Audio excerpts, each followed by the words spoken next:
All right, Red Sox fans. The team has signed Brayan Bello to a team-friendly long-term contract, getting out ahead of what could be a franchise pillar pitcher for your Boston Red Sox. To celebrate, Mazz is going to play highlights of meatballs that he threw last year for home runs. What did you say about Bello? He what? He could be a what? Could be a franchise pillar, front of the rotation pitcher for the next half decade. What was the verb again? Could be? I guess so, yes. Could be, yes. Okay, so again, and this was triggered by, for me, Tyler Milliken, because I heard him say this on the midday show, and I always seem to pick on Milliken, but so be it. He keeps saying stupid things, then that's just the way it's going to go. So here's what I ask. Joe, the 6-year, $55 million for Bello. Mm-hmm. You like the deal? It's fine money. It's fine. No, I like the deal. Yeah, you like fine. the deal? Yeah. Mike, you like the deal? I think it's excellent. It is. I like the deal, too. What makes it an excellent deal? Because there's little downside and it locks in, good numbers for future star. Correct. No, locks in good numbers. The future star thing, is that guaranteed? Of course not. Okay, so are we celebrating the contract or are we celebrating the player? Like, this is what I would like to know. Mm-hmm. Now, I like Bello. Okay, I like him. In the second half of the year, his ERA was almost 6. In day games, his ERA was almost 7. He sucked against left-handed hitters this year. The batting average was over 300. So, could he be a good player? Yes. Is he? No. Now, here's my point. Why are we What did Milliken say? Milliken said he was all geeked up about the contract. And I come back to the same thing. I don't care about the contract. I care about the player. Mm-hmm. What I care about is the player. I don't care about the freaking deal. So now we're rooting for the Red Sox to make money? Is that the deal? Because that's all. And now the logic is going to be, it enables them to sign other players. Are we sure about that? Well, are they spending money anymore? Are they? No. I mean, this is something that cost-conscious teams would do. Exactly. Right? Okay. But I think that Does it mean he's a good player?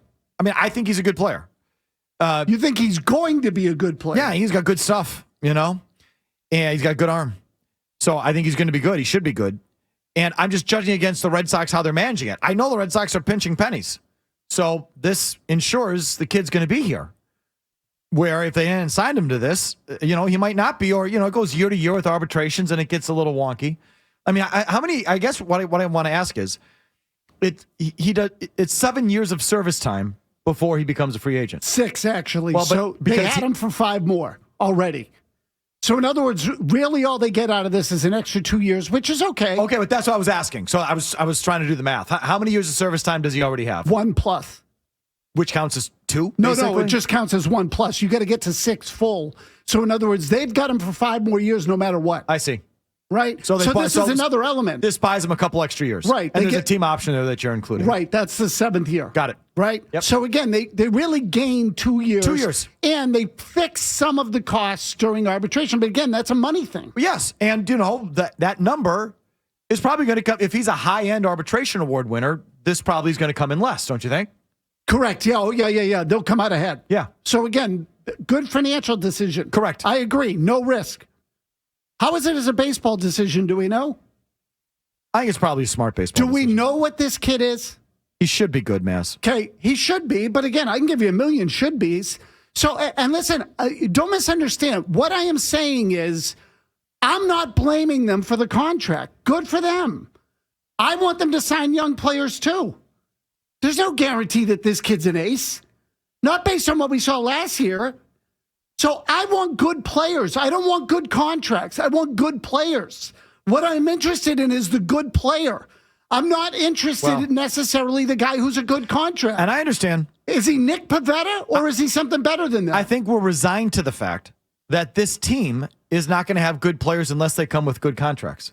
So you take what you can get. I know. I'm not resigned to that yet. I mean, when I say resigned to it, I'm not telling you I'm delusional about it. I'm not willing to accept that. Just the other guy in the room here.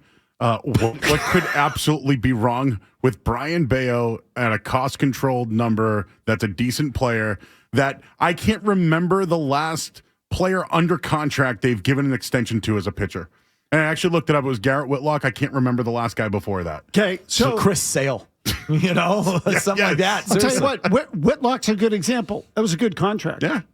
But like, How's he pitched? It doesn't matter. How's he pitched? There's not a lot to be positive about for the Red Sox. How has he pitched? He's a better bullpen guy than a starter. Okay, and last year I thought he kind of crapped out, frankly. I thought he started to fade in the bullpen as well. So I look at it and say, Joe, what's the goal here? What's the goal? Well, I would hope it'd be to win baseball games. Bingo. So we're going to celebrate good contracts for guys who might be mediocre? There's nothing else to celebrate, Mazz. That's where I'm at. Yeah, I'm sorry. I'm not there. I'm not celebrating the mediocrity. I'm not doing it. Like, again, I'm happy that they signed some of these guys, too. The contract's a good contract. Is he a front-end pitcher? Where are you going to get the front-end pitching? Item number 2. You can weigh in on that out there. 617-779-0985. What's this back and forth with Alex Cora's house? Being for sale or not for sale? Tell me the story. So again, I'm mixed up on it, too, because I read the Kenny Rosenthal story that everyone said indicated that his house was on the market. The Rosenthal story says his house is not on the market. Okay. Yeah, he actually posted a story that said it, and then he retracted it. Got it. Okay, so that's what I thought, that he took back his own report. People thought his house was on the market because Rosenthal said it, and then Rosenthal took it back. The quote was, don't put your house out on the market because next year you can buy a better one if he stays here. And by the way, that's not happening. And like reading that story, he's worked out, lost 30 pounds, and he's already talking about Craig Counsell's contract, which makes me think he's looking at actually having a decent year and getting paid somewhere else. Okay, so I was just going to say, house or no house, he's out, gone. He is out. His house might as well be on the market. In fact, make him an offer, and I bet you he'll take it. So he's out. He's out of here. And you know what? I don't blame him. It's a pocket listing, Joe. I would want to get out of here, too, if I were him. I don't care if his house is on the market or not. He is out of here. Cora can't get out of here fast enough, and I don't blame him. And it's a joke, isn't it? Going into the season with the lame duck manager that everyone knows. The whole thing has become this. That is such a concession. Oh, my gosh. The whole thing is a calamity. It really is. I don't understand why they haven't fired him already. Why didn't they just fire him? Because I think they don't want to pay another manager. It's a good deal. They're cheap. Yeah, It's exactly. a good deal. You fire him, you have to pay him. It's about the contract, not the manager. Exactly. Mazz. There you go. You got to pay him to go sit on the beach. No, so I'm glad that Milliken and his ilk are celebrating all these good financial decisions that the Red Sox are making, and that somehow this is going to equate to them being good again, even though they have no pitching in the system. Tell me how that's going to work. If you want good pitchers, you got to pay for them. I mean, silly me. That's how I always sort of operated, that the guys who are good actually get paid. It's a funny thing, I know, but that's how it works. Let's celebrate the contract, shall we?